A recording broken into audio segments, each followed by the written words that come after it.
We've heard much, but what do I do now?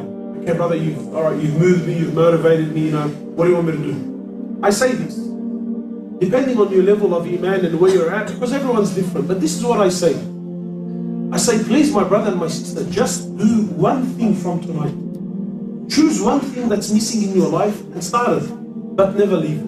We come, we get, we hear these talks, we get so emotional. We leave the building, we're thinking tomorrow morning I'm going to be what? Imam Shafi'i. Habibi, wallahi, that's not how it works. We need to stop being emotional people.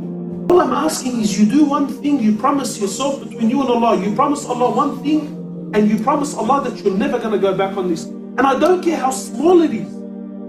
Just as long as your promise is sincere, Ya Allah, I will never go back. I'm going to start this or I'm going to stop this, and it's a genuine promise. My brothers, this is, we need to understand. What does Allah want from me? The Prophet of Allah, he says, sallallahu alayhi wasallam, he says, Allah loves the small action. Allah loves the small action that's consistent. Allah loves the small action that's consistent more than the big action that's a one-off. So I'll give you an example. Let's say we did a fundraiser and I got emotional. Halas. Brother, 10 grand. Some of us, now, wallahi, this is our attitude with Allah. So I gave $10,000 in charity, but they never ever gave charity again. And then someone else, he gives $5 in charity a week. Let's just say every Jum'ah he has a system in his life. Every Jum'ah he never leaves a Jum'ah except he gives $5. Now you might think $5, come on man, even a kid can do that. But that's our problem. How many Jum'ahs have come and gone and you didn't even give that $5? Yeah, I'm sure there's been other times where you did give some. But how many Jum'ahs passed you where you didn't give anything?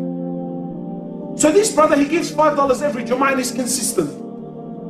And the brother ended up dying, and for many years he was giving the $5, but his $5, when you calculate it over the many years, didn't add up to the amount of my one-off 10,000. His money is more beloved in Allah's eyes than my money. Why? Because he was consistent on an action that he didn't stop. I was one-off. I got emotional, I gave the money never to be seen again. So whatever you do, I don't care whatever you do. Just make a promise, make a move. And promise Allah subhanahu wa ta'ala that, Ya Allah, as of tonight I'm going to stop this in my life. Or Ya Allah, I'm going to start this good deed in my life. So when you make an intention, I don't care what your intention is, it's up to you. I don't know your life, I don't know where you're at in your deen. Make a solid intention, but here's the catch. Many of us, we make a beautiful intention, but usually what happens is we get emotional and the intention is usually too big. So I'm sure there's someone here now thinking, brother, you know what? He's right, I've wasted my life. From now on, Ya Allah, I promise you I'm going to read one juz of Quran every single day. And the brother Ben, he struggles to read Fatiha. What's going to happen to this guy is what?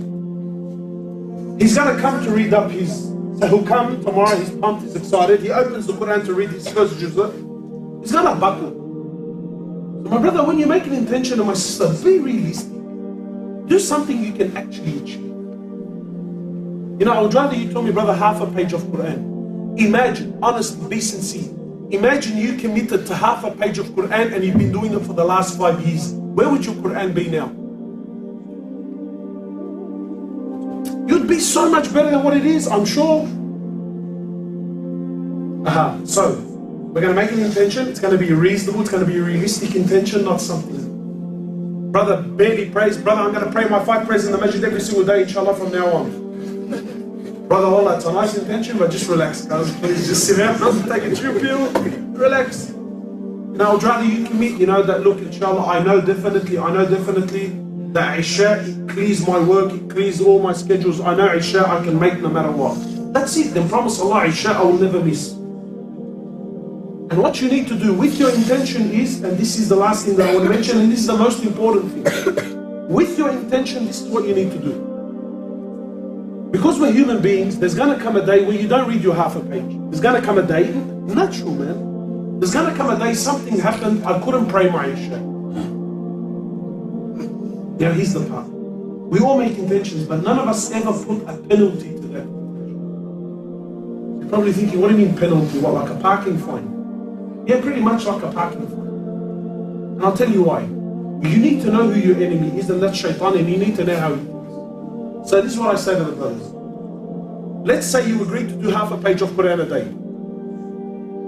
So with your wa'ad, with your promise, you say, Ya Allah, from this day forward, I'm going to read half a page of Quran. But Ya Allah, I promise you that when the day comes that I don't read my half a page, then the next day I'm going to read 2 pages and the half that I missed the day before.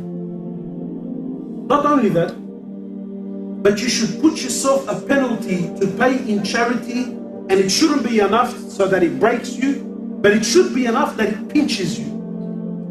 Not, I'll pay $1. Yeah, I'll pay $365 there, advance for the whole year, leave me alone. No, it has to be enough to pinch you. That, you know what? Man, I felt it. Wallahi, if you do this sincere, you know what's going to happen? If we make intentions like this, you know what will happen? When the day comes that you miss your half a page, and shaitan sees that the next day you actually read 2.5 pages, and you paid whatever amount of money it is in charity, you know what shaitan's going to do? The next time you come to miss your half a page, by Allah, he's going to tell you, brother, please you sit down, I'm going to bring the mushaf to you, inshallah. You can sit here. He's going to bring the mushaf to you, he's going to open it for you, he's going to tell you, please, just read your half a page. Because if you don't, tomorrow you're going to cost me 2.5 pages and money in charity. I'm happy with the half a page. You need to outsmart. So this is my reminder, inshallah.